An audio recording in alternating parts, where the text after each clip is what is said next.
Hello. Welcome to channel. सबसे पहले हम बात करते हैं हमारे आज के पीएनएल की। तो आज के दिन आप देखो तो मुझे लगभग 3500 रुपये का प्रॉफिट हुआ। यहाँ पे आज के दिन मेरा व्यू नेगेटिव ही था, तो मैंने यहाँ पे कॉल की पोजीशन को ही सेल किया था। नॉर्मली मैं स्ट्रेंगल बनाता हूँ, लेकिन व्यू के हिसाब से थोड़ा मैंने ये देखा था कि अगर अप साइड में निकलेगा तो मैं पुट को ऐड करूंगा, नहीं मैं अकेले कॉल को ही ऐड रखूंगा। और वही मैंने आज के दिन रखा। और सुबह सुबह मॉर्निंग में अप साइड में गया, तब मुझे थोड़ा सा लॉस दिखाया, लेकिन वापस से नीचे की साइड में आया तो मुझे अच्छा प्रॉफिट यहाँ पे मिल गया। अभी चलो मैं आपको मेरी ऑर्डर विंडो और यहाँ पे दिखा देता हूँ, जिससे आपको पता चलेगा कि अच्छे से कैसे कैसे मैंने ट्रेड बनाए थे। तो यहाँ पे आप देखोगे तो मैंने फर्स्ट ट्रेड कब बनाया था, तो ये देखो 9:55 के ऊपर मैंने मेरा फर्स्ट ट्रेड बनाया था। उसके बाद भी मैंने जब अप साइड में गया तो यहाँ पे देखोगे तो मैंने उसको एग्जिट कर दिया था कॉल को, लेकिन मैंने पुट को ऐड नहीं किया यहाँ पे साथ में, क्योंकि मेरे को लग रहा था यहाँ पे वापस से मार्केट आएगा तो मैं पुट को यहाँ पे क्यों ऐड करूँ। तो फिर यहाँ पे आप देखो 10:26 के ऊपर मैंने वापस से कॉल को शॉर्ट किया जब मार्केट नीचे की साइड में आने लग गया। और फिर यहाँ पे आप देखोगे तो लगभग 11 बजे से मैंने इसको एग्जिट कर दिया। 11:55 पे मैंने लगभग इसको एग्जिट कर दिया 62 के ऊपर। मैंने शॉर्ट किया था इसको 92 के ऊपर, 98 के ऊपर मैंने एक बार इसको बुक कर लिया था, सिर्फ 6.5 पॉइंट का एसएल लेके, इससे बड़ा मैंने एसएल नहीं लिया। फिर यहाँ पे अब मैंने 92 के ऊपर वापस से शॉर्ट किया, तो यहाँ पे मैंने एग्जिट किया, लगभग 30 पॉइंट बुक किए। तो मैंने एसएल कितने पॉइंट का लिया? सिर्फ 6 पॉइंट का एसएल लिया। टारगेट मैंने कितना लिया? लगभग 30 पॉइंट का टारगेट लिया। तो 1:6 की मैंने ट्रेड ली। तो आप रिस्क रिवार्ड के ऊपर काम करो, चाहे आप सेलिंग कर रहे हो चाहे आप बाइंग कर रहे हो। आपका अगर रिस्क रिवार्ड बड़ा है तो आपको प्रॉफिट मिलने की पूरी पूरी संभावना रहती है। अभी चलो हम देखते हैं कि आज के मेरे व्यू कैसे बने और हमें आगे कल के दिन कैसे काम करना है। तो हम चार्ट के ऊपर चलते हैं। तो चार्ट के ऊपर आप देखोगे तो जैसे मैंने आपको बताया था, तो यहाँ पे देखो मॉर्निंग में नीचे की साइड में आया ये अच्छा खासा, फिर अप साइड में गया, फिर वापस से नीचे आया। तो ये भी नहीं होता कि हमारा व्यू नेगेटिव हो गया तो फिर मार्केट नीचे ही नीचे आएगा कि अप साइड में जाएगा ही नहीं, मार्केट अप भी जाएगा। क्यों जाएगा? कि यहाँ से यहाँ तक आया तो बहुत से लोगों को जिन्होंने पुट की पोजीशन को बाई किया होगा या फिर कॉल को सेल किया होगा, उन्हें अच्छा प्रॉफिट दिख रहा होगा तो वो बुक भी करेंगे। तो बुक करेंगे तो वापस से मार्केट में अपसाइड मूवमेंट आएगा, फिर वापस से यहाँ पे वापस से सेल किया तो वापस से नीचे की साइड में आया। तब हम देखते हैं कि कल के दिन हम एक्सपायरी से पहले वाले दिन कैसे काम कर सकते हैं। तो पहले हम थोड़ा ऑप्शन चैन को देखते हैं और ऑप्शन चैन के हिसाब से हमारे सपोर्ट और रेजिस्टेंस ड्रॉ करते हैं। साथ में हम चार्ट को देखते हुए भी सपोर्ट और रेजिस्टेंस ड्रॉ करेंगे। तो सबसे पहले हम देखते हैं पीसीआर को, कि पीसीआर वैल्यू क्या है। पीसीआर आप यहाँ पे देखोगे तो अभी पीसीआर की वैल्यू हम पहले देख लेते हैं। यहाँ पे आगे तो पीसीआर वैल्यू हमारी 0.70, 0.70 हमारा पीसीआर का वैल्यू। तो मैं यहाँ पे नोट इसको इधर कर लेते हैं। 0.70 हमारा पीसीआर हो गया। तो इसका मतलब पीसीआर 1 से नीचे है, इसका मतलब हमारे लिए है मार्केट नेगेटिव जोन में, कि नेगेटिव में आ सकता है। यहाँ से अगर ये 50 तक आ जाता है 0.50 तक तो हमारे लिए नेगेटिव, लेकिन इसके आसपास आ गया तो फिर यहाँ से अपसाइड में जा सकता है मार्केट। क्यों जा सकता है? क्योंकि वहाँ पे फिर कॉल सेलर को बहुत अच्छा प्रॉफिट मिलेगा। एक्सपायरी से पहले वाले दिन है तो वहाँ पे प्रॉफिट बुक करेंगे तो मार्केट फिर अपसाइड में जा सकता है। तो हमें ये देखना है कि पीसीआर को देखना है, तो 0.50 के आसपास अगर आ जाए तो फिर हमें पुट की पोजीशन को बाई बिल्कुल भी नहीं करना। वहाँ पे हम कॉल को बाई कर सकते हैं या फिर पुट को हम यहाँ पे सेल कर सकते हैं। अभी चलो हम आगे चलते हैं और ओआई और देख लेते हैं कि ओआई हमारा क्या है। उस हिसाब से हम सपोर्ट और रेजिस्टेंस भी थोड़े ड्रॉ करने में हमारी हेल्प होगी।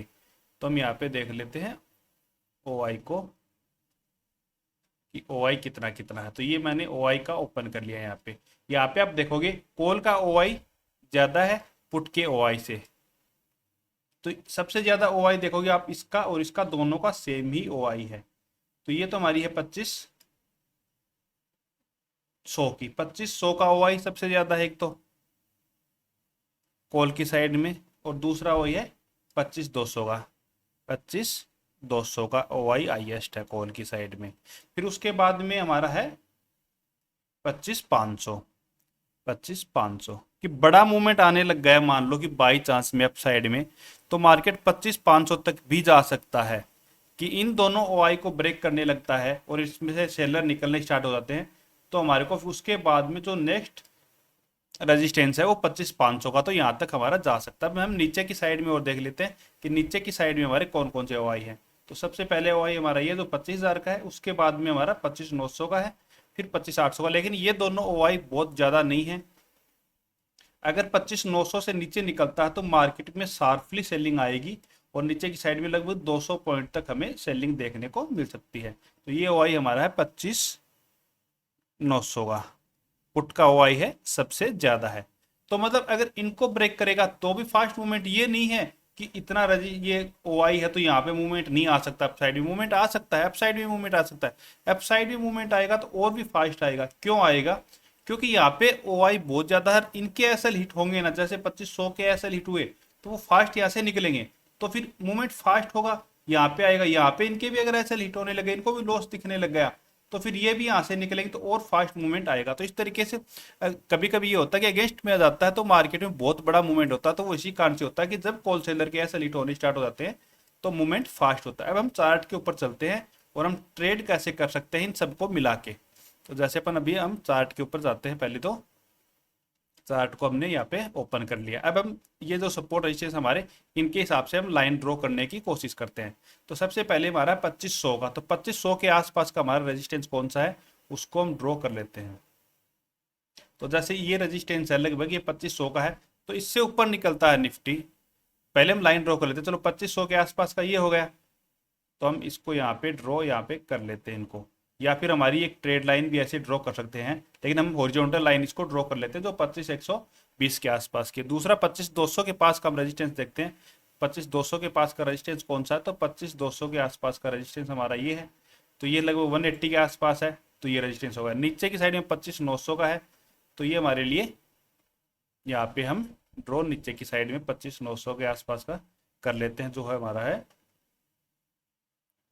ये, सॉरी 24,900 का है जो हमारा ये है। तो मतलब नीचे की साइड में आने के लिए देखो कितना स्कोप हमारे लिए, कि मार्केट यहाँ से निकलेगा तो यहाँ तक नीचे की साइड में आ सकता है। लेकिन एक मिनट में थोड़ा देख लेता हूँ, ये 25,900 का मेरे को थोड़ा सा मिस्टेक लग रहा है, 25,000 का होना चाहिए ये। ओआई पे अपन वापस से चल के एक बार देख लेते हैं कि ये कौन सा है।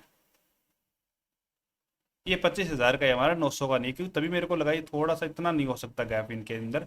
25,000 का है क्योंकि राउंड लेवल बीच में हो तो राउंड लेवल का ज़्यादा होता है, जैसे ये 25,000 का लेवल है। अब हमें ट्रेडिंग कैसे करनी है, हम ऑप्शन बाइंग और ऑप्शन सेलिंग तीनों के हिसाब से हम ये देखेंगे। 500 का लेवल हमारा बहुत ऊपर है, तो इसको लाइन हम ड्रॉ करने की हमें कोई आवश्यकता नहीं है इसकी। तो अब चलो हम स्टार्ट करते हैं, देखते हैं। तो सबसे पहले हम देखें, मार्केट मानो कि फ्लैट ओपन हो गया, तो अगर हम सेलर हैं तो हमें 930 तक तो वेट करना चाहिए कि मार्केट क्या कर रहा है। उसके बाद में जैसे ये दोनों ओआई हमारे लिए सबसे ज़्यादा रहेंगे, तो इससे ऊपर के हमें एक बार कॉल को सेल कर देना है, इससे नीचे की पुट को सेल कर देना है, क्योंकि ये सपोर्ट है हमारा, ये हमारा रेजिस्टेंस है, इन दोनों के बीच में रहने की पूरी चांसेस है। तो यहाँ पे हम इनको शॉर्ट करके रखेंगे, मार्केट अगर रेंज के अंदर रह गया तो हमें प्रॉफिट मिलेगा। दूसरा, अगर इसको नीचे की साइड में ब्रेक करता है मानो, तो फिर क्या होगा, 25,000 का जो भी जिन्होंने पुट को सेल कर रखा होगा सबसे ज्यादा हुआ और उनके ऐसे हिट होंगे, तो नीचे की साइड में मूवमेंट आएगा। तो ये हमारे लिए नेक्स्ट है जो 900 के आसपास है, ये बड़ा हुआ ही नहीं है, लेकिन यहाँ से हमें लगभग 100 पॉइंट का नीचे की साइड में मूवमेंट देखने को मिल सकता है। तो हमें यहाँ पे ट्रेड करनी हो, अगर हम बाइंग भी करनी है तो 25,000 के लेवल को नीचे की साइड में ब्रेक करता है तो हम बाइंग यहाँ पे कर सकते हैं, और 900 या फिर 850 तक का 24,850 तक का हम टारगेट यहाँ पे रख सकते हैं नीचे के लिए, जो हमारा लगभग 150 पॉइंट का टारगेट रहेगा। दूसरा, अगर गैप डाउन ओपन हो जाता है इसी एरिया में, तो फिर चांसेस क्या होते हैं कि जैसे मानो कि यहाँ पे गैप डाउन ओपन हो गया ना 100 पॉइंट या फिर 150 पॉइंट, तो ओआई पहले से किस में ज़्यादा है, कॉल के अंदर ओआई सबसे ज़्यादा है, और फिर नीचे ओपन हो गया, तो मतलब जिन्होंने कॉल को सेल किया होगा ना उन्हें अच्छा प्रॉफिट दिखेगा और वो प्रॉफिट बुक कर सकते हैं। तो यहाँ से हमारे को अपसाइड मूवमेंट दिख सकता है, क्योंकि बहुत सी जगह हम ये देखते हैं कि मार्केट के अंदर नीचे की साइड में गैप डाउन ओपन होता है, फिर नीचे नीचे चलना स्टार्ट होता है। वो कब चलता है, जब मार्केट में ओआई है ना सबसे ज्यादा पुट का हो और फिर गैप डाउन ओपन होता है ना, तो फिर मार्केट उसी डायरेक्शन में ज्यादा चलता है। इसके के पीछे का कारण ये होता है कि वहां पे उनके ऐसे लिट होते हैं, जो पुट सेलर है वहां उनके ऐसे लिट होते हैं। लेकिन यहाँ पे अगर गैप डाउन ओपन होगा तो कॉल सेलर को बाय प्रॉफिट अच्छा होगा, तो वो वहां से अपना एग्जिट करेंगे, और वो एग्जिट करेंगे तो मार्केट अपसाइड में ज्यादा चांसेस है कि अपसाइड में थोड़ा प्रॉफिट बुकिंग आएगी, तो अपसाइड में जाएगा। तो यहाँ पे अगर गैप डाउन ओपन होता है और 5 मिनट की ग्रीन कैंडल बनाता है, तो हमें एफ साइड में ट्रेड लेना चाहिए। ओके, अब चलो हम और देखते हैं कि हम धीरे धीरे समझेंगे, सारे तरीके से देखेंगे कि मार्केट में हम कैसे कैसे काम कर सकते हैं। वीडियो हो सकता है थोड़ा बड़ा बने, लेकिन अगर हमें को सीखना है ट्रेडिंग और खास करके ऑप्शन सेलिंग, तो हमें टाइम तो थोड़ा देना ही पड़ेगा।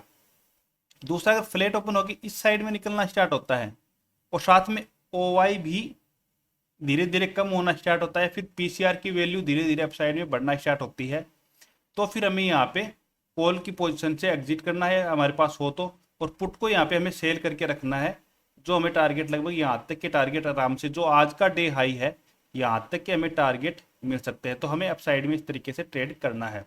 दूसरा, अगर गैप अप ओपन हो जाता है, यहाँ पे हमारा पोजीशन कैसे बनेगी, देखो इधर गैप अप ओपन हो गया तो, कि जैसे यहाँ पे ओपन हो गया हमारा गैप अप और 5 मिनट की कैंडल भी इसके ऊपर ही क्लोज दे दी, तो फिर चांसेस है कि मार्केट यहाँ से अपसाइड में निकल जाएगा, क्योंकि फिर जो कॉल सेलर थे 2500 के कॉल सेलर थे, 200 के कॉल सेलर थे, उन सभी को लॉस दिखा रहा है वो, क्योंकि ज्यादातर लोगों ने तो सेलिंग कर रखी है यहाँ पे, तो उनको लॉस दिखा रहा है, तो वो वहां से निकलेंगे, तो अपसाइड में बड़ा मूवमेंट हमें देखने को मिल सकता है। तो इसलिए यहाँ पे हमें 5 मिनट या फिर 10 मिनट का वेट करना है, उसके बाद में गैप ओपन होता है तो हमें अपसाइड के लिए ही ट्रेड का प्लान करना है। अगर आपको वीडियो पसंद आए तो चैनल को सब्सक्राइब कीजिए। Okay, thank you.